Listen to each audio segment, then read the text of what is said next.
नमस्कार, पेप्टेक टाइम मध्य प्रदेश समाचार में आपका स्वागत है। मैं हूं शिवेंद्र शुक्ला। छतरपुर का प्रगतिशील गहोई समाज एक बार फिर से दो टूटे हुए परिवारों को जोड़ने में कामयाब हुआ है। यहां पर पुनर्विवाह कराया गया और हम आपको जानकारी दे दें कि विवाह कराने वाले आपस में देवर और भाभी हैं। साथ ही साथ दोनों के मिलाकर 3 बच्चे भी हैं, लेकिन इन तीनों बच्चों को अब एक परिवार मिल गया है। जीवन की विपरीत परिस्थितियों के कारण अपनों का साथ खो चुके रविंद्र और खुशबू ने अपने बच्चों की मौजूदगी में एक दूसरे को स्वीकार कर एक नए जीवन की शुरुआत की है। समाज की पहल पर रविवार को नगर के महालक्ष्मी मंदिर में आयोजित किए गए इस पुनर्विवाह ने दो उजड़े हुए परिवारों को एक कर दिया।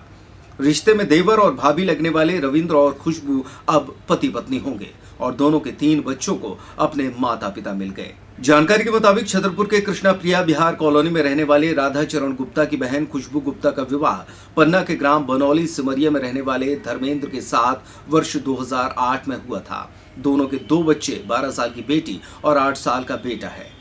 कोरोना काल में खुशबू के पति धर्मेंद्र का निधन हो गया।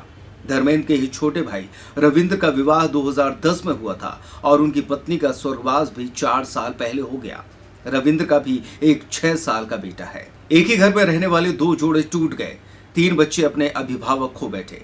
ये जानकारी जब गहोई समाज के लोगों तक पहुंची तो पुनर्विवाह की पहल करने वाले छतरपुर के गहोई समाज ने दोनों ही परिवारों से चर्चा करते हुए दोनों टूटे हुए जोड़ों को एक करने की मुहिम चलाई। आखिरकार परिवार मान गए।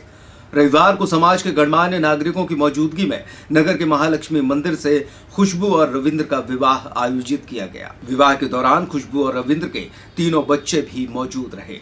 ये क्षण 2 उजड़ी हुई जिंदगियों को बसाने का क्षण था, जिसके हर किसी ने सराहना की। समाज के राजेंद्र नीखरा ने बताया कि समाज के द्वारा ये चौथा पुनर्विवाह कराया गया है। नगर गहोई बैश्य समाज छतरपुर के द्वारा ये बनौली है पन्ना जिले में, तो खुशबू एवं रविंद्र की मिसेज एक्सपायर हो गई थी और खुशबू के पतिदेव जी भी कोरोना काल में एक्सपायर हो गए थे। इन दोनों में 2 बेटे, 1 बेटी है। इन लोगों ने खुशबू की शादी देवर के साथ हुई है, तो हम लोग बड़े प्रसन्न हैं और गहोई समाज इस तरह के कार्यक्रम को बढ़ चढ़ के हिस्सा लेती है। किसी भी समाज का कार्यक्रम हो, किसी भी समाज में कोई भी घटना ऐसी हो गई हो, तो नगर गहोई समाज उस पुनर्विवाह कराने के लिए संकल्पित है। प्रयास करेंगे। यदि कोई व्यवस्थाएं उनके पास नहीं है तो नगर गहोई समाज उनकी व्यवस्थाएं भी करेगी और पुनर्विवाह बराबर कराने के लिए संकल्पित रहेंगे और प्रयास करते रहते हैं। इस अवसर पर गहोई समाज के प्रेम नारायण रूसिया, राजा भैया रूसिया, ब्रजमोहन रावत, रमेश ब्रजपुरिया सहित बड़ी संख्या में लोग मौजूद रहे। मेरी भी सिस्टर की शादी 2006 में हुई थी। तो अभी कोरोना काल का सेकंड दूसरी लहर जो आई थी, उसमें उनका लाला जी का हमारे स्वर्गवास हो गया था। बीमारी के चलते तो कोरोना हो गया था उनको। और हमारे जो लाला जी के छोटे भाई हैं, उनकी शादी भी 2010 के आसपास हुई थी।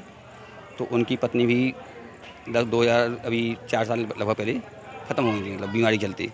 तो दोनों परिवार एक ही परिवार के दोनों लोग हैं और सब लोगों की सहमति से, मतलब सब लड़की पक्ष और लड़का पक्ष दोनों लोगों के परिवारों की सहमति से सबने प्लान किया कि दोनों लोगों की ज़िंदगी काफ़ी लंबी है और दोनों लोग सहमति से आपस में, और हम लोगों ने सोचा कि भाई दोनों लोगों की विवाह मतलब आगे की रूपरेखा की बना के कि इनकी शादी संपन्न कर दी जाए, मतलब तो सबकी सहमति से हमने कार्यक्रम यहाँ रखा हुआ है।